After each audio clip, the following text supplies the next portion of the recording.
problem I normally see is, especially all the technology leaders get focused or bogged down by the technology thinking.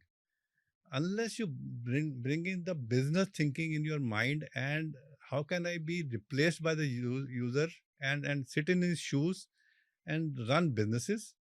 I think that mindset is something very important to be successful in IT journey than being a technology, because technology you can buy today, or maybe always used to buy and get it done.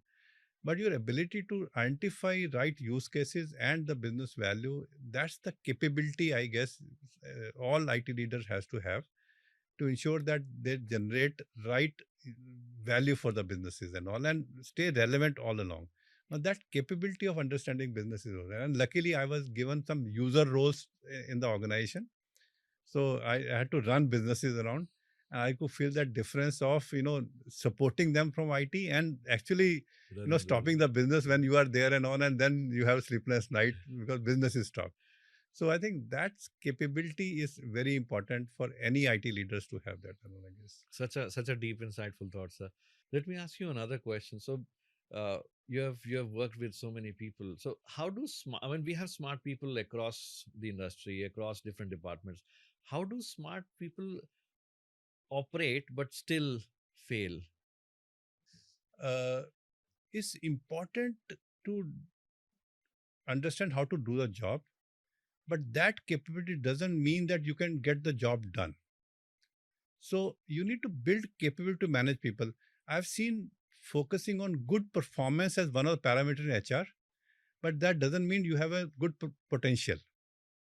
So building capability of potential to manage people and manage teams is very important and critical than your capability to execute.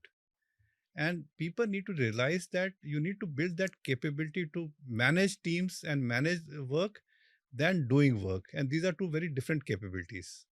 And to grow in the organization of a managing people role, you need to build that capability. And I've seen people not building the capability failing in their careers because you didn't realize that this is a different skill.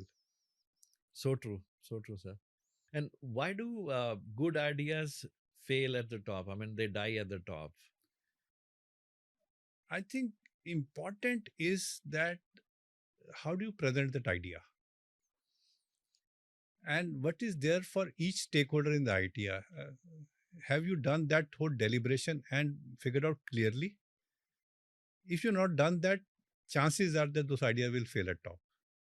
So our ability of proposing right kind of value for that idea make that idea successful. Your not ability to really clearly identify the values will definitely be a when people will look at, okay, that company had done this work, but does this figure out for me also to have that importance or solve my business problems? Then only that idea could be. And sometimes I've seen few ideas borrowed from co-industries doesn't work in your area because they are not relevant to look at that. So important is defining value for that idea. So true. In fact, I've seen a lot of IT leaders who get inspired with fellow colleagues and execute technology implementations which may not be at all implicable into their industry. So rightly said, having the right use case first and then uh, the right articulation where the Right ideas can value. be bought. Right Yes, value. Hmm. very true, sir.